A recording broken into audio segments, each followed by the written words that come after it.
Hey, everybody. Welcome back to the Shut the Front Door podcast brought to you by Harvey, Goodman, Realtor. This is the Real Talk About Real Estate podcast, and with me, as always, is Scott Connors. Good morning. Good morning, Johnny. How we doing today? Doing good, doing good. So we are talking about I guess the inspiration for this story is the marketing gaffe by Mattel that's all over the news. And if you haven't seen it yet, just Google what I'm talking about. But today we're going to talk about... one might say the devil is in the details. We could be talking about typos and, I guess, other miscommunication, things that can lead to real-life consequences. If you don't know what I'm talking about, I'll just explain. Mattel had released a new doll, a character for the launch of the Wicked movie coming out with Ariana Grande. And they intended to direct people to a website, Wicked Movie. Well, they directed people to a website. Oh, yeah, it was a website, but instead of wasn't the one they were thinking. It's wickedly funny if you don't mind me throwing a pun in here.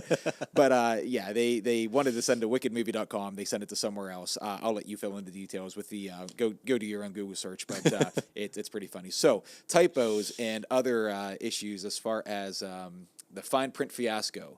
What do we got? Yeah, so fine print fiasco. It's a great title.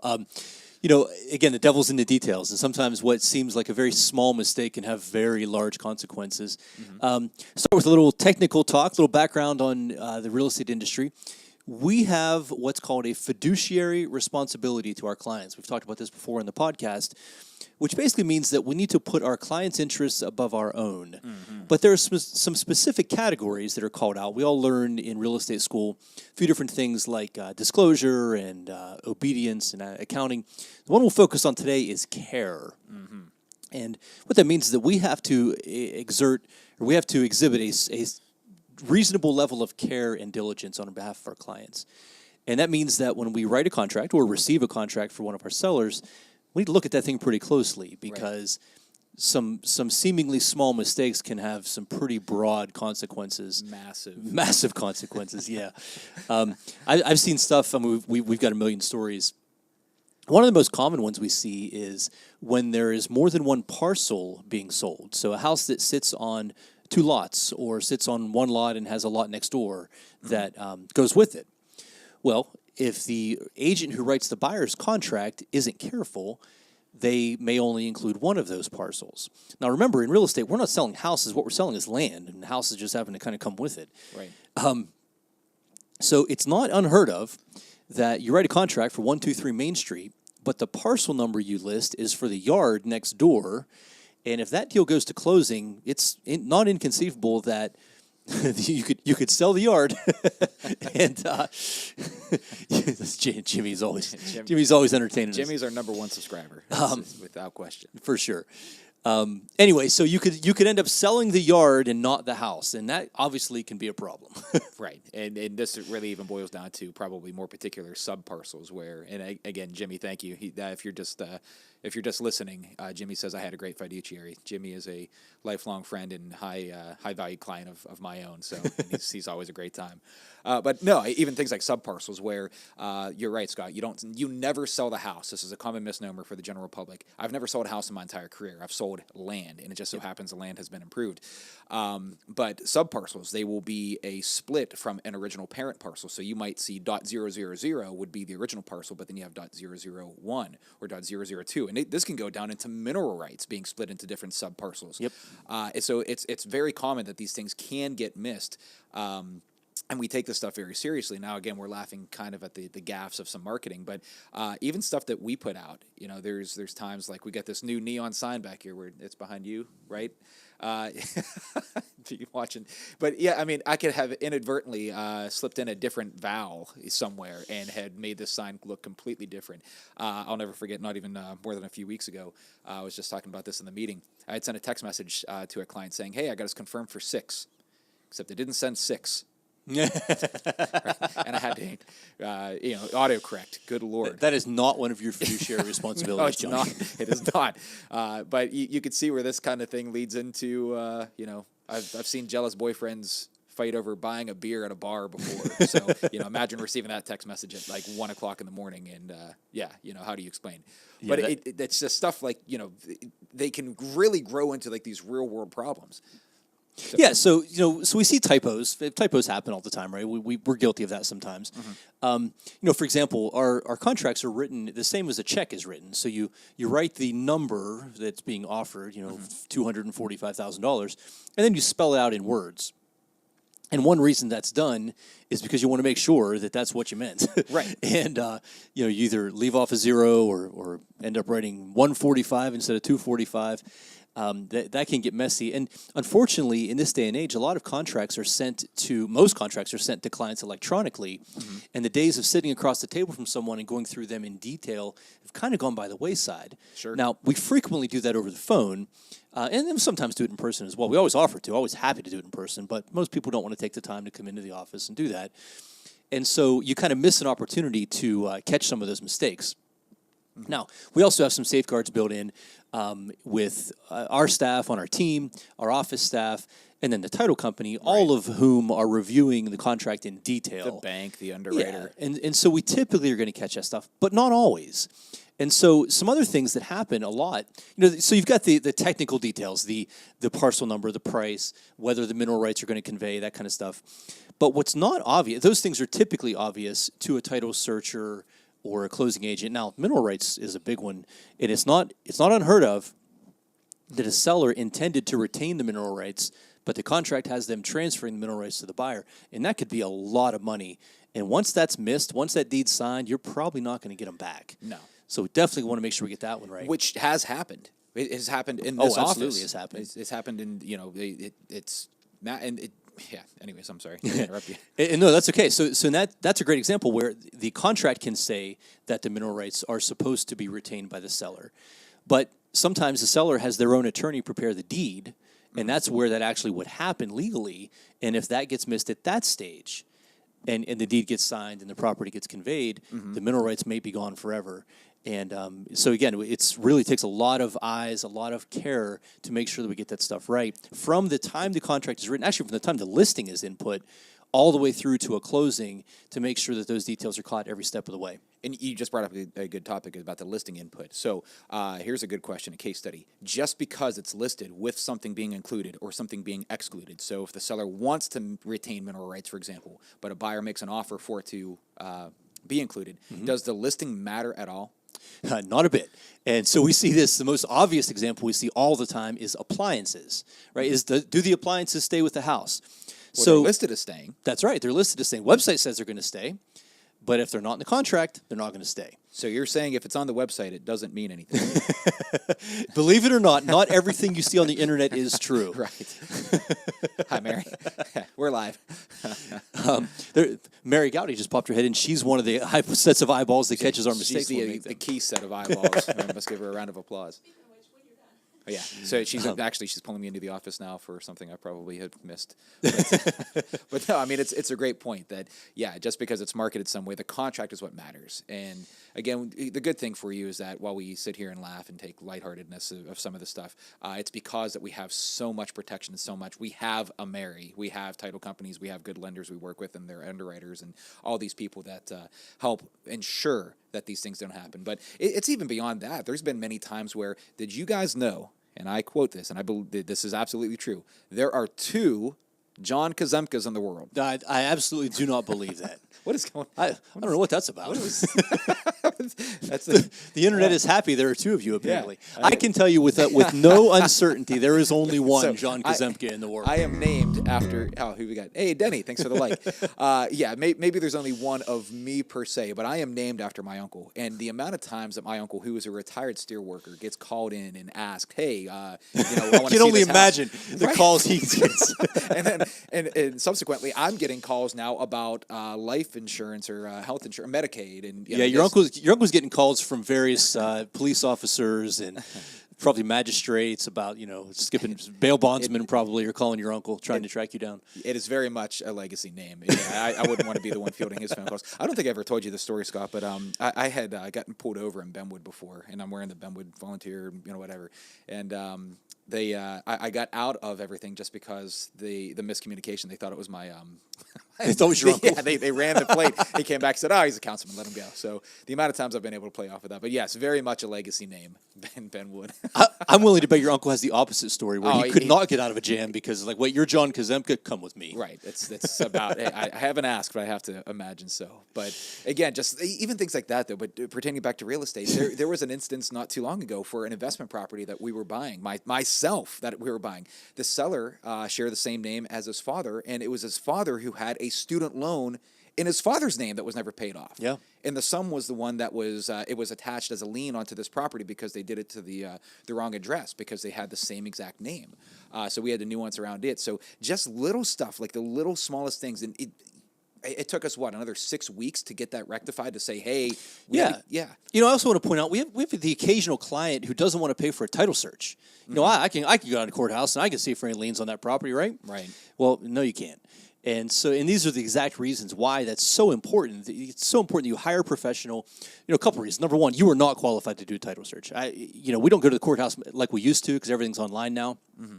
Back in the old days, we were in the courthouse looking at deeds, pulling tax records several times a week. That was part of the job. Right. And I wasn't qualified to do a title search. I would never do a title search on my own property. Right. And neither are you. And unless you work for a title company and this is what you do, you're not qualified to do it because it's not as simple as checking for liens. You got to make sure that every time that property was transferred for the last 40 years, that every signature, every middle initial, every marital status was correct. Nothing was missed. Yeah. And so not only you're not qualified to do it, if you do it yourself, you have no recourse. And when you hire a title company, number one, if they miss something, you have some recourse because you hired a professional to do it. And of course, you many times are going to buy title insurance, which exists for this very purpose. These things do get missed. It's impossible. It's a human system, and so things are going to get missed. But if you do it yourself, which again we've strongly discouraged, I'm not sure I would do a closing for someone who did their own title search. Right? That wouldn't fly. But we do have people who think they can. So I also beware when you're buying property from your cousin. And y'all are just going to sign a deed and get that done. You know, again, it's not as simple as just going down to the courthouse because when you go to sell that or when your kids go to sell that someday, you may find you have a serious mess on your hands. Happens all the time. All the time. So then who do we hold accountable for these kind of mistakes? I guess, so for example, if we're the ones filling out the contract, the buyers are the ones signing it. Where do we draw the line? In some cases, it's us, right? In some cases, we are responsible for that contract. If we prepared it and made a mistake, then we're on the hook. And by the way, we have insurance for this. It's literally called errors and omissions insurance, designed to protect us, protect our clients, if something were to go wrong and get missed. Mm-hmm. The client's supposed to read the contract. Do they? Maybe. I don't think a lot of people are reading Jimmy, it. did you read your contract? I'm going to say he's going to say no. I had a great fiduciary. it's in the text already. But no, it's a good point in the E&O insurance, and that's why I asked the question is because of that, and that's what makes us realtors. I mean, it's the one of the again, you can go with a real estate agent. Right, or you can go with a realtor. This is the difference, a difference of standard, because we have these fiduciary obligations. Jimmy, if I would have missed something on your contract, if I was a real estate agent, bye, boy. Sorry, good luck. You should have read the fine print. Yeah, but you still have some license law to deal with. But a little bit, but it's not nearly because this is administrative law that we're talking about. That's right. As a realtor, I'm held accountable by multiple more standards, not just state law, federal law. It's now administrative law as well. So it's much more consequential. For sure. So to answer your question, generally when something gets missed, everyone is held accountable because everyone gets sued. Right. So we do go to extreme measures to try not to miss anything. And for the most part, we do thousands of transactions here at Harvey Goodman, and don't miss very much. We've got a great staff here. Right. We've got very well written contracts. We've got systems in place to try to catch stuff, and several things to fall back on if something were to go wrong. So you've got our errors and omissions insurance. We have been seeing, it used to be that no one ever bought title insurance in our area, and that seems to have changed. Seeing more and more clients buying title insurance, and it's literally for this reason, because you have something that got missed, and sometimes stuff gets missed that was unavoidable. I had an issue with my own house. Yeah. Did I ever tell you that? I don't think so. Tell us the story, John. I bought a house last year. It might have been 3 years ago. Jeez, I am getting so old. I can't even remember. I feel like Biden right now. Oh, jeez. Anyways, it was a first inning, and they scored a touchdown and pulled a goalie. I think you forgot the story you were going to tell me. Jeez. At any rate, no, we bought a house in Yorkville. I want to say 3 years ago, I think is what it was. And within the first weeks of buying the property, the previous seller had sold it to a buyer under a land contract that was of official record at the courthouse, except the buyer welched on their debts. They didn't pay their land contract. It reverted over. They went through a foreclosure process. All the proper channels that you're supposed to, again, we can talk about land contracts and their, nuances all day long. In this particular instance, the seller did a good job of securing their interest. You read your contracts? Good. You might be the ones. But at any rate, I put a new kitchen in, put in new window. Basically updated this house to the ends. We bought it as a fixer-upper. I got a message from the previous buyer's attorney saying that they're reclaiming the house because the land contract was never canceled. Right. Yeah. So my title insurance kicks in. I go to Northwest Title. Nice plug to them. Yep. But they defended it and said, nope, this is wrong. And they saw it of record. They had everything they needed. And if I didn't have that, I would have been taking a legal battle on my own expense. There's a quick phone call. So it is important. Yep. Especially in cash transactions. Finance transactions, I guess, you can get into the little murkiness of it. We don't have to make this episode about title insurance. We'll do that for a later time. Oh, sure. But, yeah. I guess, as they say, the devil is in the details. Right. It's So, do you have any other horror stories? I mean, I'm trying to think of something else that... horror stories about stuff like that? Absolutely. So another common one is, and this gets into a whole different topic, maybe this will be our next podcast, is someone is in an attempt to do a good thing and simplify their estate planning, will sign their house over to all their kids. Mm-hmm. And that can cause more trouble than you can imagine. It's not so much a typo as a bad decision. It's a bad decision, but again, the details that kick in here, and this is where those details can really matter, because we have something in Ohio called dower rights. Right. And so when you give your house to your 4 children, you're also giving it to their 4 spouses. Mm-hmm. And some of them may get divorced at some point or have a falling out or not get along. And all those people are now an owner in that house, and it can make selling it very, very complicated. Good. Yeah, and a good title search. They get into those details at a level that we don't even understand. That's above our qualification, other than to know that everybody's going to sign. And we go and get all the signatures. Then we find out, wait a second, this deed was transferred again. And I had this happen once where it was an elderly couple. This is a great horror story. We should do a whole podcast on horror stories. Maybe it's Halloween next year. We'll do that. Yeah, I think so. We'll make it a theme. So I'm sitting with a couple in their living room, and they're elderly. They're in their late 70s or early 80s. And they're getting divorced. Oh, right. I remember this. and it was really, really a sad situation. I'm like, man, you guys can't hang on a little longer? Yeah, not one more minute. Seriously. But so as we're going through the paperwork, I pulled the deed up, and I saw that the wife had done exactly that. She had transferred her share in the real estate to her children. The husband didn't know. Right. And so now we have the husband, 3 kids, 3 spouses. One's in Utah. One went on a camping trip last year and is living off the grid in the mountains. And all of these things have to happen for this place to get sold. I think that house ended up going to bankruptcy. Right. Because of the delays. Right. And it was, she was trying to protect herself or doing something, but either got some bad advice or more likely didn't get any advice. Mm-hmm. And so when you get into stuff like that, that's why you're not qualified to do your title search. Mm-hmm. You probably shouldn't just sign a house over to your cousin-in-law because you want to make it simple. Mm-hmm. Hire a professional. Let's go through the details. Fine-tooth comb. Let's get it right. Make sure that everything is nice and smooth. And when you go to sell that property someday, that you do it with no trouble at all. Yeah, couldn't agree more. The longest transaction, we used to joke about it because I don't know how long that one lasted for you. But I had a transaction for, 3.5 years? At least. I think so, because we talked about it. It was... Totally destroyed your average days on market. I didn't. But because it had 12 heirs to the estates and all the different math. It was broken down. One got 66% or 33% while the other split. And then they had state and federal tax liens and everything that you just named. So, yeah, it certainly could be an absolute nightmare doing things outside the scope of For sure. So, Johnny, I see we're at 119 YouTube followers. We are at 119. The goal was for 125. We have, 6 more to go, and we have until December 2nd to get there. Jimmy, you you're got part this. of we definitely have this. Jimmy, you got to have 6 friends. Come on, man. So Jimmy's definitely in the drawing. It's for the 4-foot Game Boy station. We can't see it on camera, but it's here in the office. It's ready for pickup. Which, full disclosure, I got in the office early today. We may have set some high scores. I may have played a little Blades of Steel, original NES Blades of Steel. It took me a while to figure out, and I couldn't get a fight started. I swear, back in the day, you could get a fight started where it was a very cheesy 8-bit hockey game. Right. But if you did it just right, you could actually start a fist fight. I couldn't make it happen, so maybe we'll try that later. Yeah, we'll have to. But yeah, so whoever picks us up, we may have set a couple high scores on. The 4-foot tall Game Boy is absolutely killer. Johnny did an amazing job on it. Yeah. Any kid or adult would probably love to have this hanging on the wall. And so all you got to do, you have to like and subscribe to the YouTube channel. Is that right? Just have to subscribe to our YouTube channel and fill in the Google form. It's all over our Facebook, all over our Instagram. If you follow us on any social media, you'll find the form. It's a free giveaway. All you have to do is subscribe, fill in the form. We're going to be drawing for it via digital marble race on the 2nd. And you can even name your marble racer. Cough, cough, Jimmy.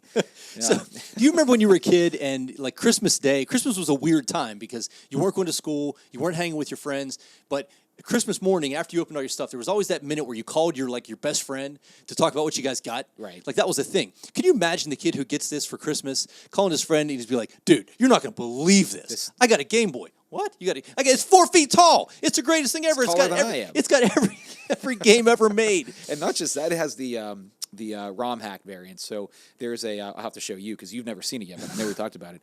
Mario Kart Amped Up and Mario Kart Over Kart 64.